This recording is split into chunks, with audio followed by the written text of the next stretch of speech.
Hi you guys, welcome back to my channel. I am Yashika Kothari.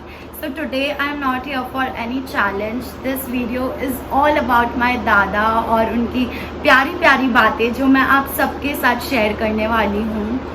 So this day, this month, previous year, Dada left us. That time was very tough, very hard, not acceptable actually.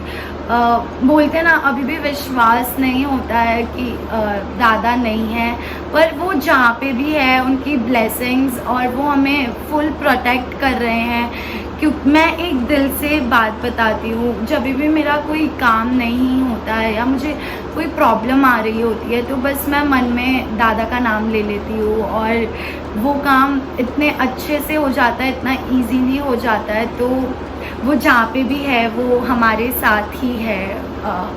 2020 बहुत बहुत बुरा साल रहा है, मेरे लिए ही नहीं, हम सबके लिए ही, क्योंकि सबने किसी ना किसी को खोया है और टाइम अभी भी बिल्कुल सही नहीं चल रहा है. क्योंकि मैं हर दिन यही सुनती हूँ किसी ना किसी का. तो आप लोग सेफ़ हो, आप लोग की फैमिली सेफ़ हो, आप प्लीज़ घर में रहिए जो हो सके तब तक. अगर ज़्यादा ज़रूरी नहीं है बाहर निकलना तो ना निकले, क्योंकि बहुत अनसर्टेन हो चुकी है अब सारी चीज़ें, कुछ भी कंट्रोल में नहीं है, कब क्या हो जाए हमें नहीं पता. तो मैं यही कहूँगी आप सब सेफ़ हो. मैं जब भी अपने दादा की बात करती हूँ तो मेरा एकदम दिल भर जाता है, मुझे नहीं समझ आता मैं कहाँ से शुरू करूँ. क्योंकि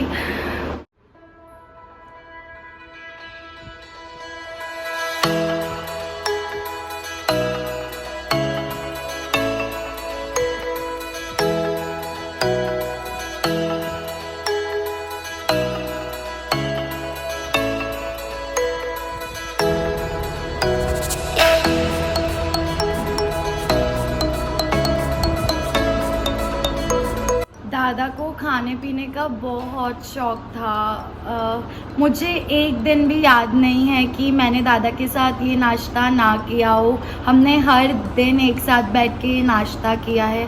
वो सिर्फ 2 ही पीस खाते थे, बाकी का सब मेरे लिए होता था. वो मंगवाते इसलिए थे कि मैं खा सकूं, क्योंकि मैं हर दिन नहीं खा सकती, मम्मी डांटती थी मुझे. बट वो मंगवाते इतना सब थे और खाते सिर्फ 2 ही, बहुत कम खाते थे वो. और दादा का सबसे फेवरेट हुआ करता था ये खांडवी हुआ करता था. दादा को ये बहुत पसंद है. मैं बहुत मिस करती हूँ दादा के साथ ये खाना, और मैं जब भी खाती हूँ तो मुझे बहुत इनकम्प्लीट लगता है. मुझे दादा की बहुत याद आती है कि क्यों दादा मेरे साथ नहीं है और हम एक साथ बैठ के क्यों नहीं खा सकते.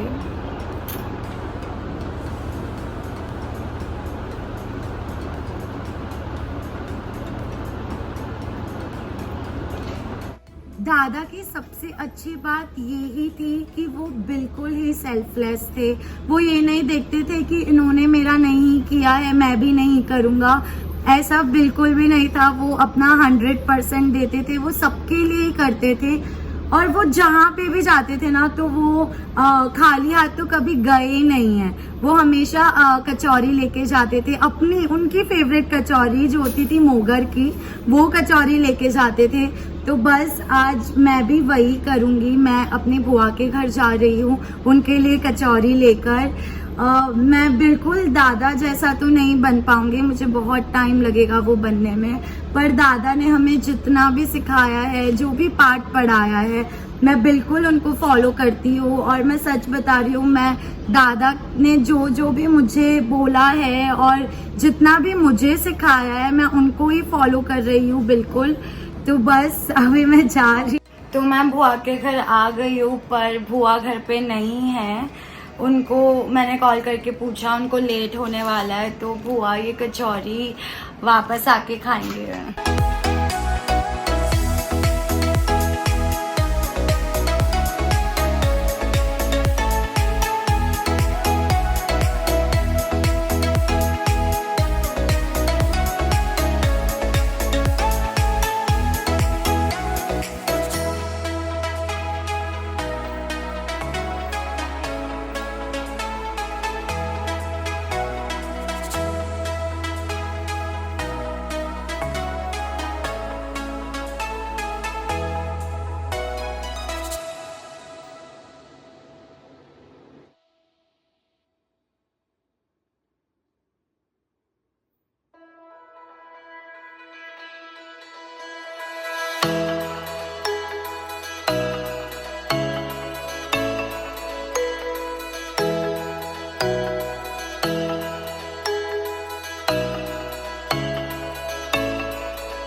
रही हूँ, इसलिए मैं आपके लिए 2 गाने की लाइन गाना चाहूंगी। ये दादाजी है सबसे अनमोल, कितने मीठे इनके अनुभव के कुछ बोल। प्यारे दादाजी है सबसे अनमोल, कितने मीठे इनके अनुभव के कुछ बोल। की वो रौनक है, क्या मैं करूँ गुणगान, सबके चहीते है रिश्तों की शान। प्यारे दादाजी है। आई मिस यू दादा so much, every day I miss you. आपके बिना ये घर सूना है, ये पूरा कोठारी परिवार सूना है। वी मिस यू दादा।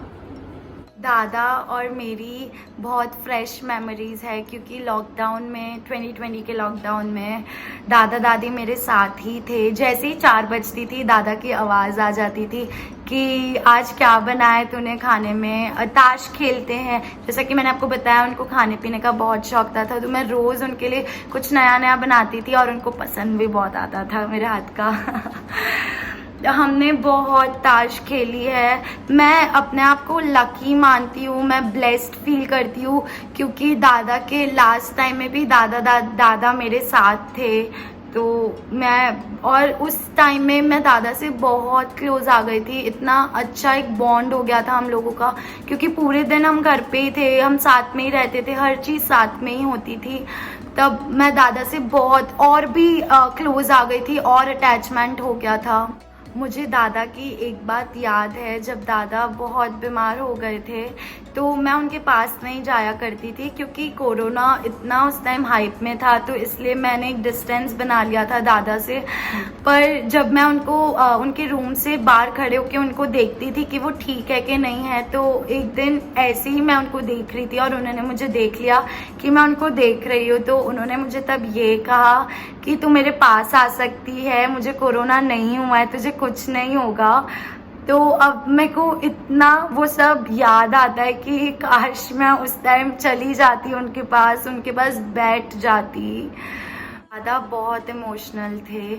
अगर हम ऐसे फैमिली गेट टुगेदर कर रहे हैं, सब एक साथ मिल रहे हैं, तो वो उनको उसमें भी ऐसे उनके आंख भर जाती थी, खुशी के आंसू आ जाते थे उनको। अगर कुछ फैमिली प्रोग्राम है या कुछ भी है तो वो एकदम इमोशनल हो जाते थे। वैसे ही मैं हूँ, मैं भी हर बात में इमोशनल हो जाती हूँ। तो मुझे दादा ने एक बात कही थी बहुत पहले कि हंसने वालों के साथ हर कोई हंसता है, लेकिन रोने वालों के साथ कोई नहीं रोता है। तो वो बात मुझे एकदम हिट हो गई थी। मैं जब भी ऐसे रोती हूँ या कोई बात के लिए मैं बहुत सोचती हूँ, उससे मुझे रोना आ जाता है, तो मैं बस दादा की एक बात याद कर लेती हूँ और मैं अपने आप चुप हो जाती हूँ, क्योंकि ये बात एकदम ही सच है जो दादा ने मुझे कही थी। इसीलिए अगर आपको पता हो तो मेरा एक टैगलाइन है, हंसते रहो हंसाते रहो। बस दादा की इसी बात की वजह से मैंने वो एक टैगलाइन निकाला था। दादा को व्हाट्सएप का भी इतना शौक था, we used to chat daily. दादा हमेशा टेक्स्ट करते थे, मैं भी दादा को टेक्स्ट करती थी आज क्या हुआ। अगर दादा राजस्थान में हैं और मैं इधर हूँ तो हम हमारा पूरा डेली रूटीन पूछते थे एक दूसरे से।